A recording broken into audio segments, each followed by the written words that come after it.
Hi, church. This week in our life groups, we're looking at a passage from the book of 1 Peter. The suffering is one of the main themes of the book, but even knowing that, Peter's words in chapter 4 are startling. In verse 12, Peter says the following. He says, "Dear friends, do not be surprised at the fiery ordeal that has come on you to test you, as though something strange were happening to you." I was thinking about that passage this week and how the church in America is kind of an outlier, right? If anything is strange, it's the fact that the church in America isn't facing persecution. And we're not facing suffering for our faith, not in any real sense. And I was thinking about what that means, what we do with it. And I opened up Philippians chapter 4 to look at our passage for this week. In verse 10, Paul says, "I rejoiced greatly in the Lord, that at last you renewed your concern for me. Indeed, you were concerned, but you had no opportunity to show it." Further down a few verses, he says, "Yet it was good for you to share in my troubles. Moreover, as you Philippians know, in the early days of your acquaintance with the gospel, when I set out from Macedonia, not one church shared with me in the matter of giving and receiving, except you only." Two things that are important for us to remember. Now, first, Paul was writing while he was imprisoned for the gospel. Right? Hopefully you haven't forgotten that fact. Paul is in prison. And when he talks about the Philippian church reviving their support for him, he's talking about the way that they provided for his needs. Right? It's not like he had 3 square meals and cable every day.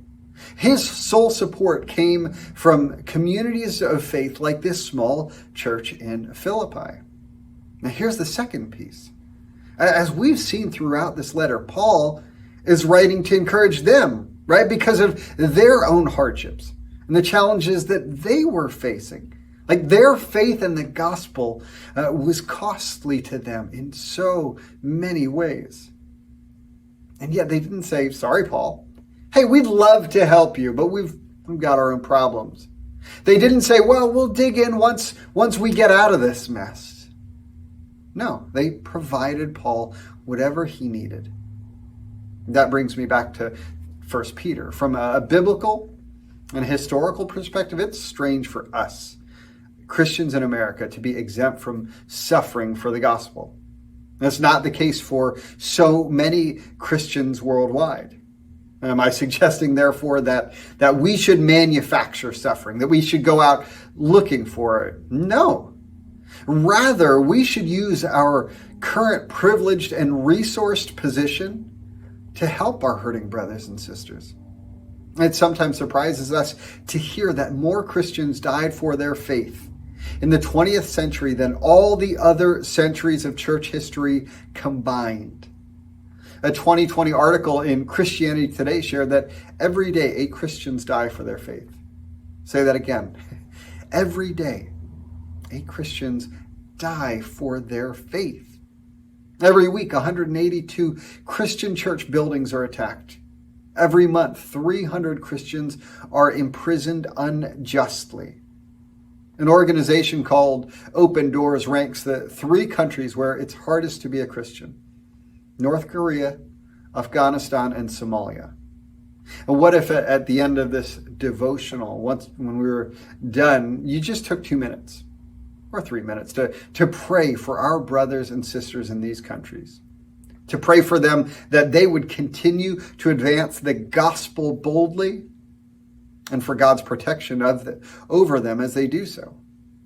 And what if, like the Philippians, we stop dwelling on how bad we supposedly have it here and instead put our energy into advocating and supporting our brothers and sisters facing persecution?